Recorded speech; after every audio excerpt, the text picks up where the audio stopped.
Hi all, I'm here as promised, and when I asked the question, what do you want to learn when I go live this week, a couple of you said, and I thought it was a great point, that you really want to know how to become an instructional designer without having to go back to school and get another degree, incur debt, spend all the time that it takes. Now, I'm not necessarily going to tell you that my tips won't take time, but they won't take years and years. So there is going to be that.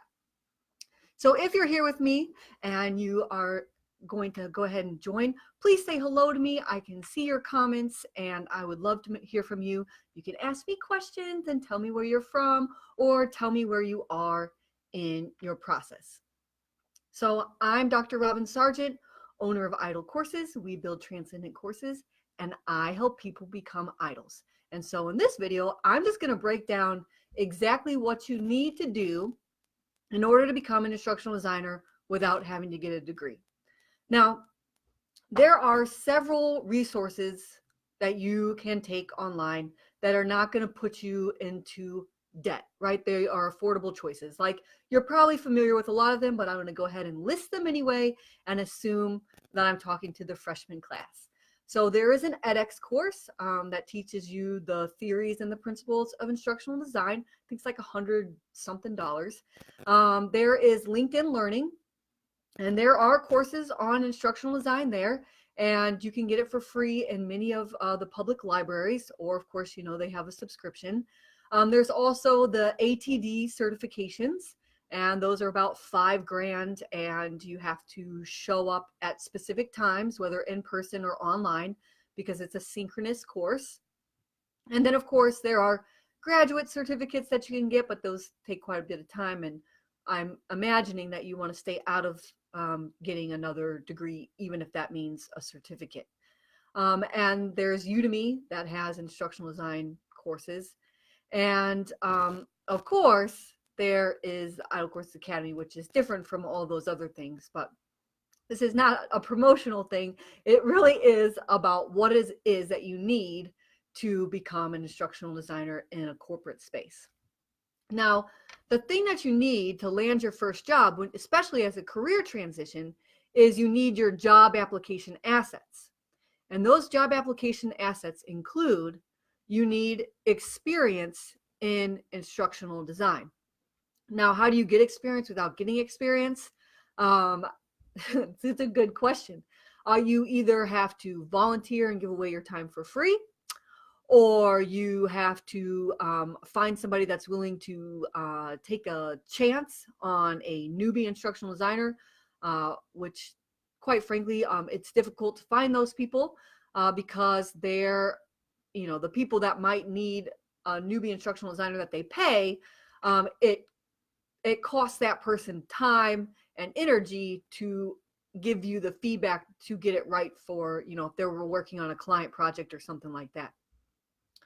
Or you can just, do all these other things that I'm going to mention and hope that they don't require experience other than what you've already gotten in your former job. So for instance, if you're a teacher, you probably do have instructional design experience because, and I would say you do have instructional design experience because you've written lessons, you've done curriculum, you've been an instructor, you've probably done some professional development for people in your school, for your peers. So that counts as instructional design. Maybe it doesn't necessarily count as instructional design for adult learners, but if you did professional development for other teachers, that is instructional design for adult learners. So somehow you've got to get experience, and the Idle Courses Academy does offer that, which is different from these other instructional design programs that you'll find. In those other programs, you will find that you will get the theories that you need. And the thing is that you can learn those theories that you might go and pay for in a course on your own. And I have a video like 7 instructional design models you need to know. And if you learn those 7 models, then you will be golden as far as the theories go. But really a lot of what instructional design is practice. And so when a hiring manager wants to hire a new instructional designer, especially like kind of like an entry level, which you would be even if you were a teacher, you're probably going to start at an entry level. They are looking for someone who can prove that they know how to do the work. And the best way to prove that you know how to do the work is to have an online portfolio. And, you know, I always recommend to my students, and I teach them how to build a website online portfolio, but some of my students have gotten jobs just by building out assets that they can show employers. So even if for some reason the website seems overwhelming to you, but you're excited to get started in building an e-learning course, an instructor-led training course, a hybrid program, facilitate anything that's related to corporate training, any of those categories, if you're excited to start building those things, well, you can build those things before your portfolio and you'll have assets for when you start applying to jobs. So, how do you build assets if you have never built for corporate training before? That's something that I always get questions about. And of course, you're going to want to pick a topic that you can either have access to a subject matter expert, or you are the subject matter expert, or you can find information. Like, for instance, if it's something basic like time management, right? That's a corporate friendly course topic. You can find a lot of resources on time management, and you can create a lesson for your portfolio on time management, because the point of your portfolio is to show your skills, to prove that you do it. And the thing about it though is that you say, oh, okay, I can create a lesson on time management. But the thing is that hiring managers, especially in the corporate space, they're not just going to be looking for the way that you've structured your content and how engaging it is, but they're going to be looking at the style, the aesthetics, the visual design of your course, right? And they're going to be wanting to know if those things meet up, or meet their expectations of somebody that they want to bring onto their team. And so that actually brings me to my third point of what it is that you need to be a corporate instructional designer, and that is that you're going to need feedback on all of your portfolio assets, right? Because otherwise you're building in the dark, and you are practicing without feedback, or without the same level of scrutiny that you're going to get from the hiring manager. So when you start to build any kind of portfolio assets, make sure that you get feedback from someone whose own assets and own courses you respect and you admire, so that you know that when they give you feedback, that feedback is valid. The challenge, of course, of getting good feedback is that they're really kind, and sometimes they don't want to give the real feedback, the feedback that's going to help you grow and going to make your course better, because they might feel like it's too harsh, or it would take too much time to give you that kind of feedback. So you really need to be discerning in the person that you go for to get feedback. Luckily for you guys, we have this group right here, Become an Idol. And so if you take this advice and you start building out portfolio assets, please, by all means, do not be afraid. This is a safe place. There are experts in here. There are people who are in like mid-career here. I'm in here, and other new people are in here that can learn from what you share and the feedback that's shared in here. So, hi Rashida, thanks for joining me. She says, how should a newbie go about finding individuals to provide feedback? So there's a couple of different ways. That's really about kind of finding a mentor. So obviously I do it in the academy. You can do it here in this group, right, where you can post it, and like this is for people who are new, and so it is full of kindness and support, and it's a safe place for you to share your projects.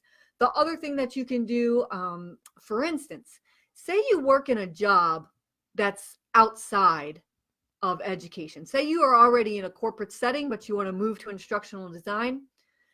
If you have a training department at all on site or that you know of within your company, reach out to them and you can make friends with them and show them your portfolio artifacts. And then especially if they're in the company that you're already working for, because they might be able to give you feedback that then enables you to like up your game so that you could maybe work for, just move roles in your own company. That would be ideal. The other way to find mentors, the best way to find mentors, like besides those free ways that I've mentioned, is there's got to be some kind of reciprocity, right? So what I mean by that is giving feedback, spending time looking over somebody's portfolio assets, right? Because you go and you look at a lesson, like that's a full 15 minutes that you're going to sit there. If it's a small lesson, right? It's small. I'm encouraging you not to build a full giant 30, 60-minute course. I'm talking like 15 minutes or less. But you've got to find somebody who's willing to dedicate their time to look with an eagle eye at your course and then deliver their expertise to you in a feedback that you can understand and make improvements. And so you've got to find some kind of way where you can incentivize that person. Have you ever tried, for instance, have you ever tried to get a recommendation letter from somebody? Like, you did good work for them, or they were your professor, or they were your boss, and they just never got you back that recommendation letter, even though, they said, oh, yes, of course, I'd recommend you. Well, the reason why is because that's work. That's not their work. You know what I mean? And so they put it off, or they forget about it because, I got to go write a letter. And so, what you find is that the only way that you're going to get somebody to do this is if you help make them, give them some words that you'd like them to say, right? And so that there's some kind of give and take, right? You give them something that makes that easy for them. And so it could be a trade of something. It could be a monetary thing, right? And there's other ways that you could find things that you could trade or services. But that's the best way that you're going to be able to find somebody who's actually going to spend time and do the work that's required to give you the feedback, because you're going to have to find out some kind of way that either it is their job, which is why I started the academy, so that you have somebody that it is their job to give you feedback, or you find somebody that you can trade these things with, or maybe you just pay somebody else, or you find somebody in your own corporate department. I hope that helps. Rashida, let me know if you have more questions. Okay, awesome, answered.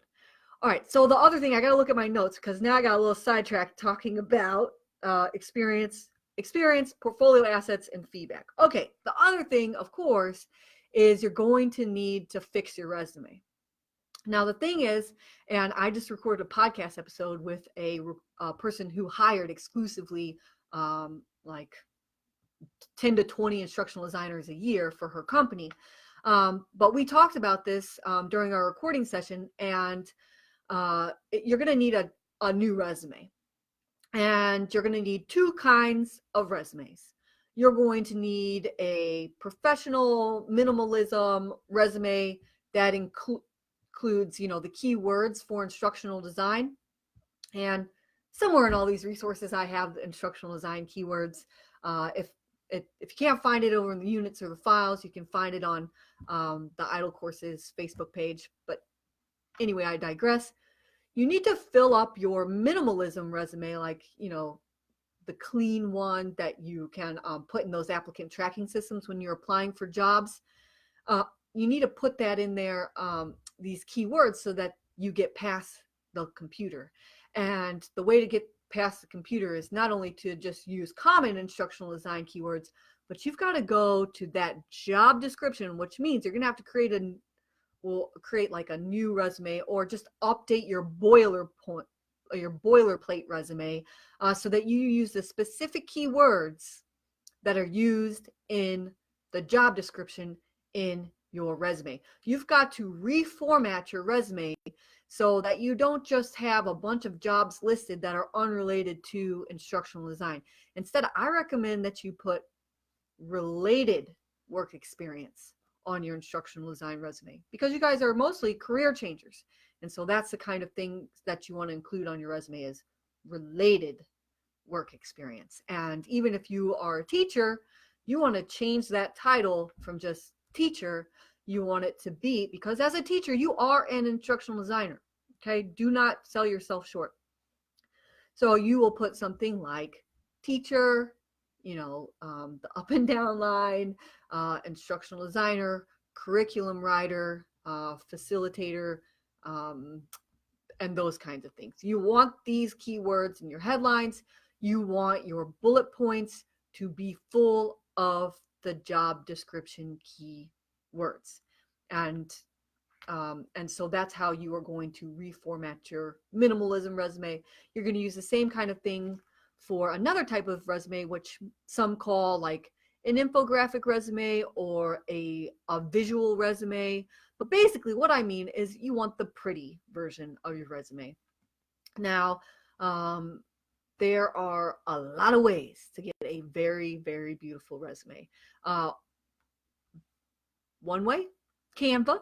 Canva.com has some very nice resume templates that you can use. The Creative Market, you can go and buy one that you can use over and over again for like $10 on the Creative Market.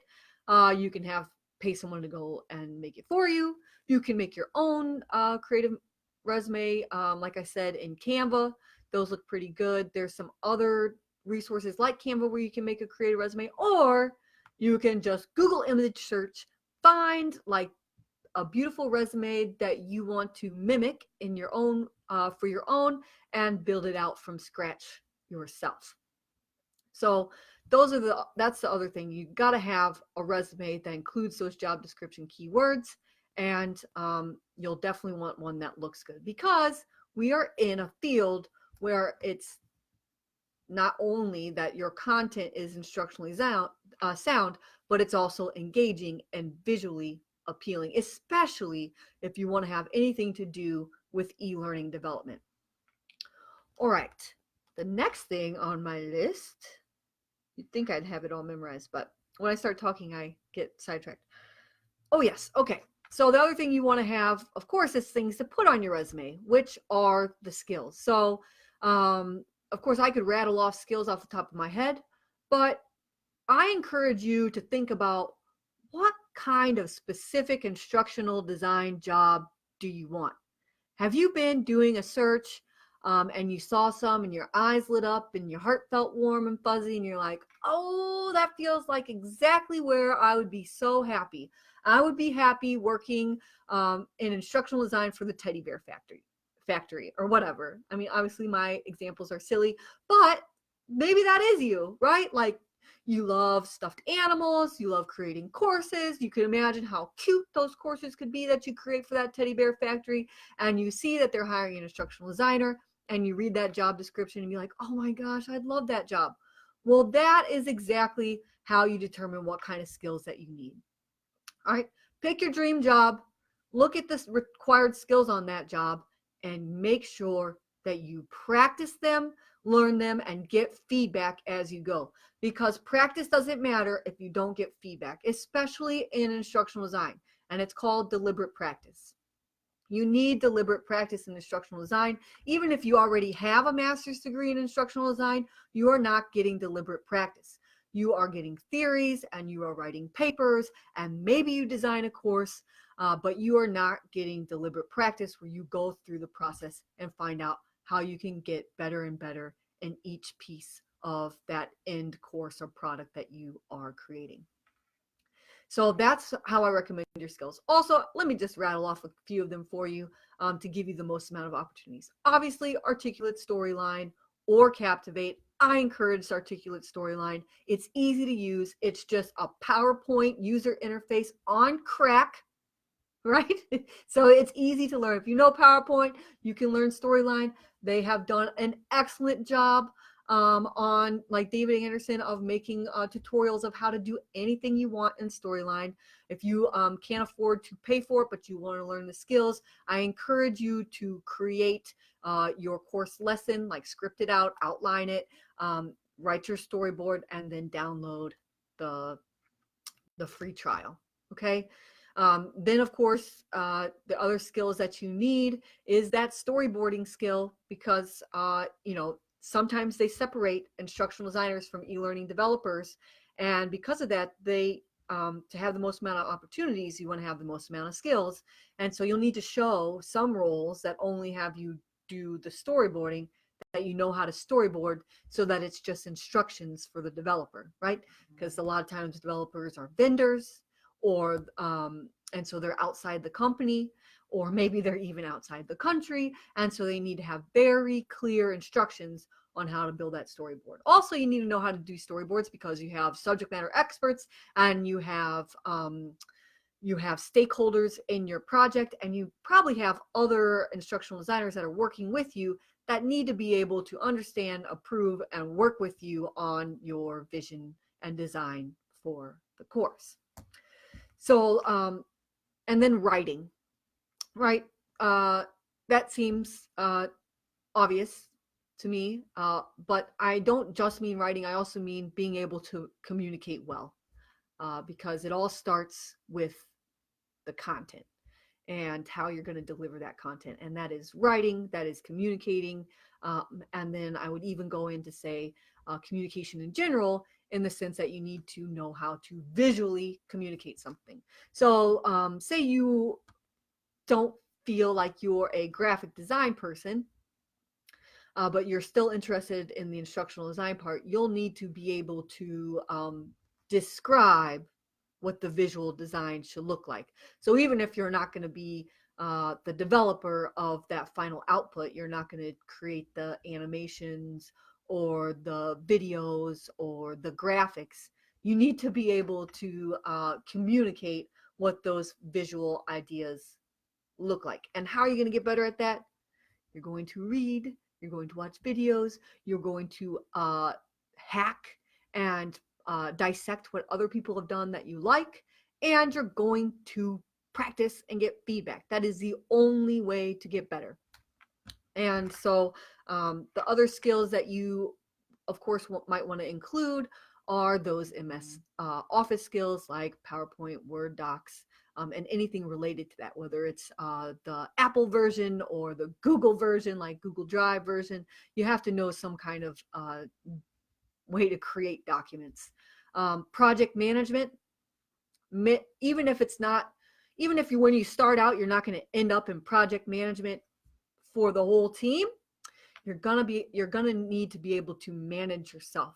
You have to meet deadlines, expectations, communicate with stakeholders, subject matter experts, other people on your team, and learners, right?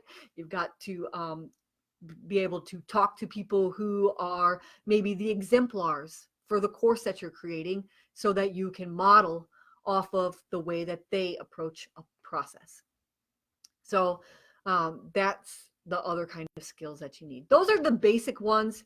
And then, of course, like I said, go to your job description and find out what else it is. But a lot of skills that I found that have been useful for me is learning how to do some kind of animation, learning how to use software that has a timeline on it, because so many different softwares have timelines. So really, I guess that all could kind of be lumped into being comfortable with learning new technology. It really is a part of instructional design. And if you're uncomfortable with technology, this getting into this field is going to be a challenge for you, because even if you break in, you're going to have to learn a lot of technology. Okay. So, make sure that that's something that you want to do and that you like to do. And then, of course, the final skill that I'll tell you is you've got to learn. You've got to love to learn. You've got to love to learn, because that's what I actually love about the job, right? If I, even call it a job at this point, is that you will be learning from your subject matter experts, and from your learners, and from your stakeholders, and you'll be learning about the business. and you'll be learning each time you are creating a new course. And you're going to need to learn new skills to stay fresh. And maybe you come up with a storyboard and you end up being the developer for that course. Well, you're going to need to be able to make that vision come true. And so you're going to need to learn the tech that gets you to the end product. Learning management systems where you upload your courses, right? So you're going to have to be willing to learn how to do all of those things. And if you love learning, then a lot of these skills will you'll be able to accomplish them. All right, I have one more thing on my list for breaking in, and that is your LinkedIn profile. Changing your LinkedIn profile to match your resume, to include your portfolio assets, to be keyword searchable, turn on recruiters can find me. That is going to be one of your best assets in finding a job in instructional design. So I hope this was helpful to you. I hope I kind of clarified what it is that you need. I'm going to go ahead and repeat it. I've listed you need experience, a portfolio, a resume that's been updated, 2 resumes, a minimalism one for the applicant tracking system, and a beautiful one for the humans that will be looking at your resume. Feedback on all the things that you're creating for your job application assets. Update your LinkedIn profile, and you need to learn. You need to love to learn, because you will probably need to improve your skills, and especially the skills that you find in the job description of the job that you really want to get one day. And the thing is, if you want it, you will do the work. If you truly want it and you know that this is what you want, you can get what you want. You can become an instructional designer. Do something every single day to reach your goal. And of course, I'm here for you. I have the Academy. And the Idle Courses Academy opens about 4 times a year. It opens again in January. And just a quick thing, just so that you know about it. In the Idle Courses Academy, it is the only implementation program of its kind, where not only do you learn how to build your online portfolio, you get paid instructional design experience opportunities, where you can actually put that experience on your resume and your LinkedIn portfolio, and you're getting practice in the actual process of building things for clients. You learn how to work with your subject matter experts, redo your resume, how to write instructional scripting instructional content. You get feedback every step of the way for all the different pieces that you need, and you get group coaching and so much more. So that's just another option that, of course, I'd like you to consider, because I know that it is the bridge between where you want to be and where you are now. And I know that I can help you get there, and so that's why I mention it. So I hope you all get started. Even if you're going to join me in the Academy, please get started on thinking about the types of course topics that you want to create, so that you're ready to rock and roll whenever you enter the Academy. Otherwise, we're here for you and Become an Idol. Start posting some of your portfolio projects. Let us know what it is that you're working on and how we can give you feedback, because we're here to support you in your journey. So thank you. Feel free to ask me more questions in the comments. I will always come back and answer them. And if you have anything else that you'd like me to come on and talk to you about, or to share how to accomplish certain things, please let me know, and I will do that for you. Have a good day.